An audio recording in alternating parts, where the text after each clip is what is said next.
Chapter 5, Home for the Holidays. The Christmas holiday came upon us quickly, and I was so excited to spend it with Anita. I was even looking forward to seeing Miss Prickett, who said I could bring Anita home with me for the holidays, since her guardians would be traveling out of the country. I didn't want her home alone with no one but servants to keep her company. I was so happy when Miss Prickett wrote to say I should bring Anita along, and that my mother wouldn't mind. My mother was still traveling, but she continued to send me gifts, and sometimes she's included a little something for Anita because she knew it would make me happy. I hoped she would be returning in time for the holidays. There was no indication that what Miss Upturn had said about my mama wanting her to keep Anita in her place was remotely true. So I had decided the woman was lying or had misunderstood something Mama had said. Leave it to a haughty in-between to take it upon herself to decide what my mother might or might not have wanted. Horrible woman. Miss Prickett took the train to meet us at school so she could escort us back to London. First class, of course. We didn't travel any other way. She was full of the usual questions on the train back to London, asking about our studies, the other girls, our instructors. I didn't share my conversation with Miss Upturn, but we did tell her about all the things we had learned and how excited we were to start dance classes after the winter break. They were going to teach us how to dance properly for the upcoming season of balls and other social events. Even though neither of us were particularly interested in attending stupid balls, we did fancy the idea of learning how to dance. After all, every lady needed to know how to dance, even if it wasn't going to be at a stuffy ball or one's wedding day. I imagined Anita and myself dancing in exotic locations, and I fancied one day we would have a true adventure, but my grand ideas for the future were still forming, and I wasn't ready to share them yet. While I mused about that, Miss Prickett and Anita began chatting in French, and my daydreams turned to Christmas. I was so excited to help the servants trim the tree, and to see what Mrs. Baddeley was going to cook for our Christmas feast. But what I looked forward to most was seeing my mama. I desperately wanted to hear about her adventures, and I was so happy I would be spending the Christmas holiday with the two people I loved most in the world, Mama and Anita. I wanted so desperately to mend things with Mama, to put all that nonsense with Papa's nurse and Papa's will behind us. I was so hoping that Christmas time would lend its magic and help us become friends again. I'm so happy you both seem to be enjoying school, said Miss Prickett, bringing me out of my daydreams. I looked around our train compartment, almost surprised to find myself there. In my mind, I was already home with my mama. Miss Corella, I wanted to mention something before we got back to Belgrave Square. My stomach dropped. I thought for sure she was going to tell me my mama wouldn't be home for the holidays. Your headmistress, Miss Upturn, called to tell me about your last conversation. But before I could say anything, Anita spoke up. It's not her fault, Miss Prickett, it's mine. Miss Prickett took Anita's hand. Don't be a goose, Anita. Neither of you are at fault, she said, turning her attention to me. I'm just so proud of you, Miss Corella, for standing up to your teachers and headmistress like that. I was so relieved. I had been sure she was going to take me to task. The very last thing I expected was Miss Prickett, of all people, commending me for threatening my headmistress. I can't wait to tell Mama, I said, laughing. She will be so proud of me. Miss Prickett was silent. What is it? I asked. I don't think we should share this with your mother. Not just yet. Let's wait until after the holidays. I would hate to have anything ruin your time together. Miss Prickett looked uncomfortable. What aren't you telling me, Miss Prickett? She shook her head. Let's speak of it later. Look, we're almost at the station. But I insisted. Clearly, I hadn't been paying attention to my lessons in taking social cues, putting poor Anita and Miss Prickett in an awkward situation. Cruella, Anita said, I think what Miss Prickett is trying to say is that your mother wouldn't approve. You know she's never quite accepted our friendship. I didn't know what to say. Miss Prickett clapped her hands. snapping us out of the heavy mood that had fallen over our train compartment. "Never mind that, girls. Let's not speak of it again. We're going to have an amazing winter break," she said. "Look, we're almost there." And before we knew it, we were back in London. Dirty and cold as it was, I was happy to be back. I bundled myself in my fur coat against the chill and against the unsightly views of the less fashionable parts of the city until we were finally in Belgrave Square. Home. As our chauffeur helped us out of the car, it took everything within me not to dash through the front door to see Mama. The whole household was standing in attendance, waiting for us in the vestibule at the bottom of the grand staircase. I had forgotten how much I loved that beautiful room, with its giant crystal chandelier hanging above the round table that always had flowers upon it. Everyone was there except Mrs. Baddeley, no doubt busily preparing our holiday meal down in the dungeon. Funny, isn't it, how cooks and head housekeepers, for that matter, use the prefix Mrs. when they're not married. I wondered if it made them feel as though they were married to their jobs. And in a way, I suppose they were. But if anyone was married to their job, it was Jackson. Mr. Jackson, as the ghosts downstairs called him. We didn't need a head housekeeper, not with Jackson around. Jackson, along with Mrs. Baddeley, took care of everything according to my mother's instruction, and would one day according to my instruction when the house became mine. I had decided after my father died that I wanted to be an independent woman, never to marry. I took my father's final wishes to heart. I would keep his name, and there was no man worth his salt who would agree to take on his wife's name, unless, of course, she was the Queen of England. And though my family may have been grand and royally connected, I wasn't the Queen. But I thought I might like to emulate one. I thought of Queen Elizabeth I and how she never married, and look what she accomplished.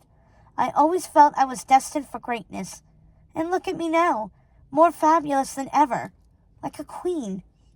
I imagine a happy, unmarried life in that house with Anita. She likely wouldn't marry either, given her prospects. I imagine she would be my companion, and we would travel the world together, stopping back at Belgrave Place to briefly refresh ourselves before taking off on our next adventure. I imagine us in places like Egypt, Paris, and Istanbul, wearing the local fashions, trying exotic foods, and sending postcards back home with lurid descriptions of our exploits. I was excited to make my way to the morning room to see if Mama was there, when a woman I had never seen before broke off from the other ghosts and approached me. She was a tall, imposing woman with shocking white hair pulled into a severe bun. Her lips were perpetually pinched, as if she smelled something foul in the air. Her fingers were long and spindly and reminded me of spiders' legs. She wore all black and had a large ring of keys hanging from her belt. She looked like an austere undertaker hoarding the keys to the underworld. I didn't like her on sight. She looked to Jackson to make the introductions. "Welcome home," said Jackson. "We are so happy to have you and Miss Anita home for the holidays. Please, let me introduce Miss Webb. She is our new head housekeeper." From that moment on, I would refer to her, at least in my mind, as the spider. Lady DeVil thought we needed a new head of household, as she is so often away, said Jackson. I said nothing. I just looked at the spider in amazement, wondering why on earth she was there. "She's not away that often," I said, eyeing the morning room and wanting to ask Mama what this was all about. Miss Prickett tutted at me under her breath before addressing the spider. "Excuse me, Mrs. Webb. We have had a long journey. I am sure Miss Corella and Miss Anita are eager to refresh themselves before dinner with Lady DeVil." She gave me a scolding look. "Lady DeVil won't be here for dinner. She hasn't arrived home yet," said the spider. "I'm sure she will make her way back to you as soon as she can," she added, seeming to take delight in my disappointment. Or maybe I had just imagined it. Either way, I felt my blood boiling. In the meantime, if there is anything you need, please ring for me, Miss Corella. Your mother has directed me to act in her place while she is away." I wanted to scream. How dare this woman think she could act in my mother's place? And where was my mother? I had been so looking forward to seeing her. I hadn't seen her the entire time I was away at school. Not once. And she rarely wrote me. Most of her news I learned from Miss Prickett, who was in constant correspondence. I had to do something to win back her favor. "When will she be back?" I asked. "Before Christmas, I'm sure," said Miss Prickett. Then she added quickly, "Come, girls, let's get you settled in your rooms and unpacked. You've had a long journey," and she escorted Anita and me upstairs to our rooms. I remember looking down on all the servants as I reached the first landing. They seemed like ghosts to me, disappearing through the doors under the stairs, but the most disturbing sight was Mrs. Webb skittering behind them like a spider made of smoke and sulfur. I didn't like her one bit. My room was exactly as I remembered it, and they had set Anita up in the Rose room right across the hall from mine, the room I had come to think of as hers. "Miss Anita, your bags are in your usual room across the hall if you'd like to get settled," Miss Prickett said briskly. "I will be there in a few moments to help you unpack after I've helped Miss Corella." Anita smiled. "Thank you, Miss Prickett," she said, going off to the Rose room. "Miss Prickett, how would you feel about being my lady's maid?" "Of course, I would have to speak with Mama when she gets home, but I wanted to hear what you might think before I do." I was so hoping Miss Prickett would agree. She had been with me since I was quite young, and even though I found myself annoyed with her at times, I couldn't imagine a life without her. It made sense to me to ask her to be my lady's maid. It was a natural transition. Who else would I trust but my old governess for such an intimate position? "Well, Miss Corella, your mother did mention that you are too old for a governess, and asked if I would like to stay on as a lady's maid and companion," she said, smiling. "I was so hoping the news would please you." "Oh, yes, of course it does. I am so happy the idea agrees with you. Though I don't think I could bring myself to call you just Prickett. I have been calling you Miss Prickett for so long." Miss Prickett laughed. "You may call me whatever you wish, Miss Corella," she said, smiling at me.